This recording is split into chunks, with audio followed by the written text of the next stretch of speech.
Supercross Live, supercrossonline.com. Kevin Barnett out here on the track walk with Nick Wey.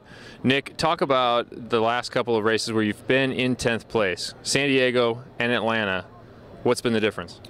Yeah, I've just been working super hard, and all the guys at motorsport.com, Ty Loop and Foremost Insurance have been helping me a bunch, and pretty much the whole Mafia crew back home just pushing me and trying to get me up there and feel a lot more comfortable on my bike.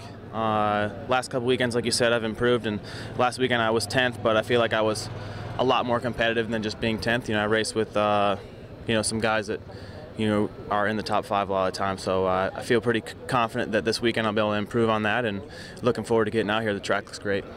Now, you've had the speed and you've been up there with those times in the top 5. What do you think it's going to take for you to put it in top 5 in the main? Well, I mean, as we know, the class is pretty deep, but I'm sure everybody harps about it every time. As the start's super important, so going to focus on that, and then I think this track's going to be good for racing. The dirt's always super fun here, so I look forward to it.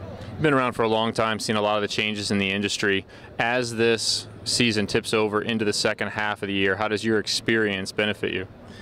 Well, I think my experience doesn't necessarily benefit me as much as I would like. I think there's a lot of guys out here with a lot of Supercross knowledge and whatnot, and the tracks, I wouldn't say they're easy, but it doesn't take like a lot of knowledge to kind of pick through and figure out the fast way. But I think this second half of the season, with me on the new bike riding a Kawasaki this year over from what I had last year, and kind of getting things sorted out at the beginning of the season, and I think the second half here will definitely show the hard work that I did in the off season, and should be able to get closer to the front.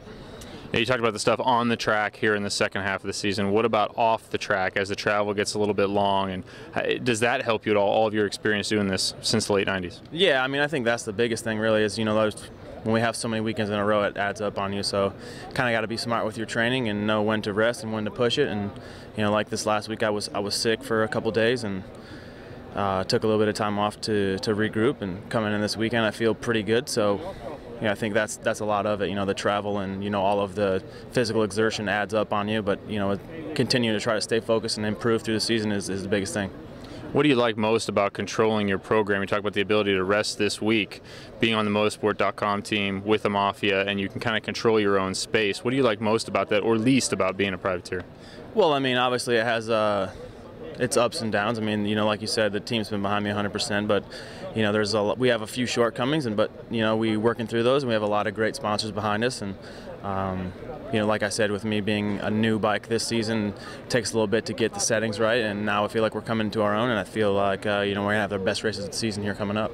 Great, look forward to seeing you in the top 5. Cool.